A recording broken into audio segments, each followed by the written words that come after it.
அஸ்ஸலாமு அலைக்கும். லைஃப்பில் சில நேரம் இந்த மாதிரி கூட வரும். உலகத்தில் எல்லாருமே கைவிட்டுருவாங்க. கூட இருக்கிறவங்க கூட உங்களுக்கு உதவி செய்ய மாட்டாங்க.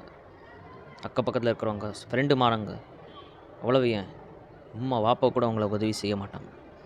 இதை நான் எப்படி சொல்கிறேன்னா, அதாவது அந்த சமயத்தில் வந்து நீங்கள் யாரை எதிர்பார்க்குறீங்க, இதுதான் அல்லாஹ் அவங்கக்கிட்ட எதிர்பார்க்கக்கூடிய ஒரு விஷயம். நம்ம அந்த சமயத்தில் வந்து வெறும் அல்லாஹ்கிட்ட மட்டும்தான் தொடர்ந்து துவா செய்யணுமே, அல்லாஹ்கிட்ட மட்டும்தான் கேட்கணுமே தவிர உலகத்தில் யாருக்கிட்டையும் கையேந்தக்கூடாது. இந்த மாதிரி ஒரு நிலைமை வரும், கண்டிப்பாக எல்லாருக்குமே வந்தே தீரும். அது எப்போ வரும்னு பார்த்தீங்கன்னா, நீங்கள் அல்லாஹ் மேலே அன்பு அதிகமாக காட்டும்போது, அல்லாஹ்வை அதிகமாக நம்பும்போது, அல்லாஹ் பல சோதனைகளை கொடுப்பான்.